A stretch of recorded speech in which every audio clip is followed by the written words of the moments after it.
Welcome to the new Sex and Happiness with Laurie Handlers and her partner Michael Gibson. You're about to dive into a world where amazing sex is just around the corner. And happiness is available to everyone at any age. It's time to learn a little, laugh a little, and explore sex and intimacy from every angle. Hi everybody, and welcome to another episode of Sex and Happiness, a show about your sex and your happiness and ours. I'm Laurie Handlers. And I'm Michael Gibson. And today we're going to talk about a subject that we don't think gets covered enough, and that is self-love. So, you have some thoughts about that? I do. Self-love is one of those things that that I feel is necessary if you're going to love a partner or you're going to love anybody. You really kind of have to start with loving yourself and in adequate numbers and the kind of love that you need. So these are important parts of being an extraordinary lover, in my opinion. And again, it starts with self-love. Well, I believe that you can't possibly love another unless you love yourself. Unless you have a big well of love to give because you already love yourself, then I think you're merely trying to fill some holes by attracting another person and hoping that they'll fill what's inadequate or what's missing in you. And I don't think that works. And I kind of know from having tried. Personal experience. Experience. I think it's really important to love self. Yeah. So how do we go about doing that? So many ways. Well, there are so many ways. And one of the things that we talk about, and I love the work that was done, was the 5 love languages, right? Those 5 love languages talk about how we receive love from other people. And one of the things that we do is we challenge you to look at how do these 5 love languages show up when you're loving yourself. Different. So it's not always the same, right? Right. So where you and I, my love language is quality time and words of affirmation. And my love language is quality time and physical touch. So that means, and I like doing that with myself. Yeah. And you like doing quality time with yourself. And I don't know if you give yourself enough words of affirmation. I don't give myself words of affirmation. The other thing that I find to be more along the lines of what it is that shows my self-love is when I give myself gifts. So gifts are something that I give myself, which is a different cut at the love languages. Let's say what the 5 love languages are. Well, We've mentioned them already. Right. Words of affirmation. Words of affirmation, quality time, gifts, acts of service, and physical touch. And so there's a quiz that you can take. You can go to 5 love languages or lovelanguages.com, whatever. And you can give yourself a quiz to find out what your love languages are when you're relating to another. But Michael and I often ask people how we use those when relating to ourselves. That's right. It's really important. So let's just say that we both share quality time. And what do we do in our quality time? I am getting back into doing art. I definitely write. My eyes haven't been so good recently, so I haven't been doing a lot of reading. But I'm getting back into making art.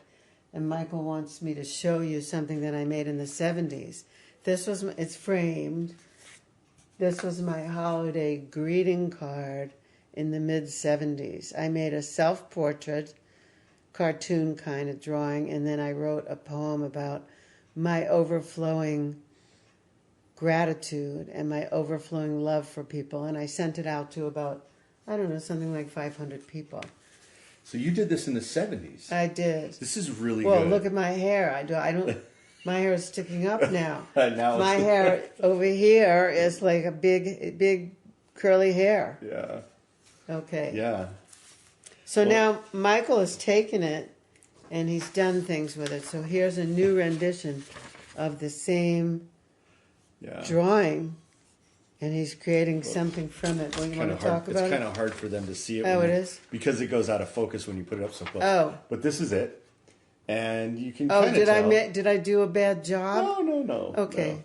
No, it's just that the focus doesn't autofocus. So this is what it looks like when you put it in Photoshop and you play around with it a little bit. And this was a lot of fun for me. So I was able to change the background and put some color in. And he made it in a variety of colors. He changed the body, the lips, the hair color, and the background color. And he wants to do something new with it. What is that? well, there's something that has been sweeping the world really called NFTs, non-fungible tokens. And I saw that and I thought, what a beautiful gift to be able to give to somebody. Is one of Laurie's drawings that has all kinds of different colors and is unique. And so I just put together some different colors. Like Laurie said, I changed the lipstick, I changed the hair, changed the body color in the background.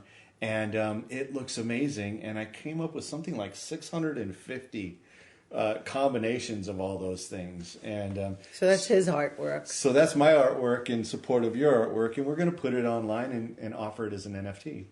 Great. And if you don't know about what that is, tune into the next show. Stay tuned. Or the show after. Right. The other thing that I'm doing lately is I'm working with watercolors. Mm-hmm. And is this good? Yep, that's Is this good. in focus? Yeah, so this is going to be a post on Instagram, but I haven't done the lettering yet. Yeah. It's going to be about our Honduras luxury retreat, our Extraordinary Lovers luxury retreat. So this looks like Honduras to me.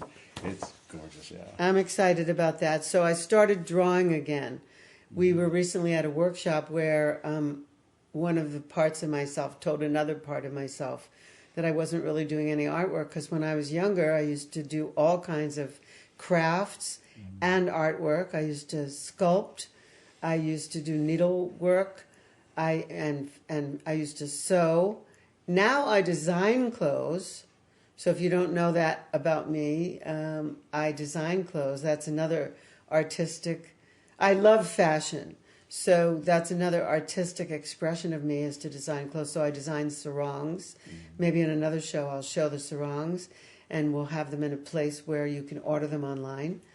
And I've done pottery, and so painting. I've done beadwork. So now this new drawing thing is just like piquing my curiosity. I'm just starting to get my hands into it. Well, and so one of the questions that I think I have for those of you who are listening and watching is, what are some of the things that you find yourself not doing here in life lately that gave you so much joy maybe in the past, or something you can think of that gives you joy now or that you haven't done much of in the recent past that you would like to get back into, like drawing, like doing watercolors, Like beadwork, yeah. yeah, or gardening, or any of those things. Cooking, baking.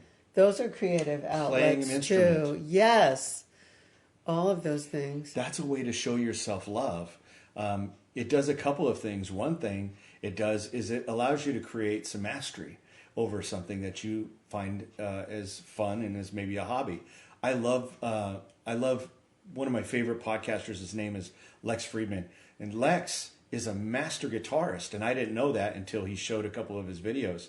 And he just tools around and plays guitar, and I think that's so amazing. So what is it that you do? What do you do in the meantime, or in between time, when you're having fun, or you have nothing going on? Some people play video games. There's lots of different things that you could do. I stay in the sun. I like the sun. I like to go to the gym. I work out regularly, and I also like to take hot baths. I love taking baths, but I don't really like hot tubs. It's funny. No, Well, hot tubs have too much chemicals in them. I think. yeah, I don't like the hot tubs, but I love taking a hot bath. So that's some of the things for me. Now, the other thing about self-love, it's like for yourself. Like, let's just define it. It's doing something for yourself that doesn't require necessarily an audience and isn't an act to somebody else. Many of us express love to others, to our friends, to our family, to our partners, and we're like unabashed about it. But in terms of ourselves, I don't know about that. I became a really good cook during COVID. Yeah, you did. I did. I Yeah. learned how to really make great chicken. I made chicken soup. I experimented with recipes that I normally don't have time for. Right. And I started to feel, this week I made 4 quiches. Yeah. And you're great with salmon. yeah, I am. I'm really good with fish. Yeah. So all of a sudden I became literate in a way that I haven't considered myself to be literate before, and it really felt good. Yeah. Yeah. Well, it tasted good too. Yeah. So I want to hold up this one thing. I'm not going to talk about this right now. I'm actually going to do a whole video on it, but this is what I used to do. This is a collage. I think it's like too big to even get into the screen. But I used to collage in the 90s. I used to cut out lots of pictures from magazines, and I did collages about how I was feeling. And I was surprised. I found the collages last week, and I was surprised to find that some people think that I came like this, that I arrived on the planet being totally self-sufficient and secure, and that I never had bad feelings, and that I wasn't a victim. Yeah. And, the truth is that I grew through all those stages just like everybody else. So I found about 10 collages that I made where I was really feeling like people were against me, and that I was a victim, etc. And the one I just flashed up for you was something I called New Reality. And I created a new reality for myself in the 90s through 2 collages. And when I found the collages last week, I was thrilled to find out that I'm actually living the new reality that I created then. So that's what's possible when you do artwork, and it doesn't matter if you can't pick up a paintbrush and paint. Like you literally could cut things out and paste them on paper and create from that. That's amazing. It does something in your psyche, doesn't it? It actually sets your mind up to think about the things that you want, or the things that maybe sets up a little bit of a cognitive dissonance where you're looking at something that's not your reality right now, but that you really do want, and then being able to look at something like that can set you up to win. And it's funny because this show is Sex and Happiness, and I've written the book Sex and Happiness, The Tantric Laws of Intimacy, the bestseller book on Amazon. And now I'm writing another book. Well, I'm done with it. It's going to start getting published soon. Sex and Happiness, over 60, it only gets better. But when I looked back at the old collages, and as I say, I'm going to go into this in detail in a whole nother episode, but in the collages, I said that I wasn't sexy enough. I was too business-y. And I also said that my bedroom wasn't romantic enough, didn't look sexy. And if you were to see, first of all, you know me, you've been listening to Sex and Happiness for a long time. You know that sex is in my life and that I'm sexy. Also, my room looks like a goddess temple. And those are the things that I created on those on those collage vision boards in the 90s, and now I live it. That's right. So Sex and Happiness, I guess, got born in the 90s, but I didn't even know it. I've got a confession to make. What? When I was invited over for the very first time to visit here, and to see your space and to see your room, I was blown away. Really? It is a goddess temple. It is absolutely amazing. Maybe we'll put some pictures up later on. But no, maybe we'll take them on a tour. Well, we could do that. We could take people on a tour of our house on our podcast. Why not? Yeah, we could. You were blown away by my house? I was. All of the art, the way that it's set up. I mean, what you see behind us, this is Laurie's house. And so, but when I got to your room, this was a place that we were going to make love. Yeah. And and it was hot. I walked in there and I went, wow, beautiful bed with posters, or full poster posts, bed with a beautiful back headboard. And then in front of it is this amazing, looks like a slide, but it's called a Tantra Chair. And it's red. And it's studded, and it's on red carpeting. It's on red carpeting. I have red carpeting. And then right above it, she's room. got this beautiful... we have to show it to you. We'll have to take you on a tour. Yeah. But that all comes from a collage that I made in the 90s where I said that nothing about my life was sexy enough. I was definitely a businesswoman. I was in corporate America, and I was focusing on the masculine aspects of my life. Yeah. And I wasn't focusing on the feminine aspects of my life. Even though, my bed then pretty much rocked. I had mosquito netting over my bed. I had a skylight, and I had red little fairy lights in the mosquito netting, so it looked like pink cotton candy. Oh, wow. It was really beautiful, but it's nothing like what I have now. Yeah. So self-love. I was impressed. Thank you. You're welcome. You never told me that. Well, I'm telling you now. So self-love requires looking in all aspects of your life and saying, how do I love myself in this aspect of my life? How do I love myself in this aspect of my life? How do I want someone else to love me, and am I willing to give that to myself? That's the bottom line. Ding. So that's what we're invoking in you today. How can you love yourself better? How can you really give yourself the love that you are hoping that someone comes into your life and gives you? If you're starving yourself. And we don't want you to do that. So be creative. And I think that's probably the most important part, is that when you're loving yourself, be creative in all the ways that you could, whether it's through touch, whether it's through accessing your genius. Maybe it's writing, maybe it's reading, maybe it's art. Maybe it's the way you dress yourself also, like although that's too easy for people to get lost in fashion and forget about themselves, like just buying stuff. I'm talking about like really luxuriate every area. And you and I believe that if it's not in your calendar, it doesn't exist. Right. So you got to put it in your calendar. You have to schedule these things for your life in order for it to come to be. Let me say that again. You have to schedule it in your life in order for it to come to be. Yes, it's true. It's like declaration. I declare this, and so it is.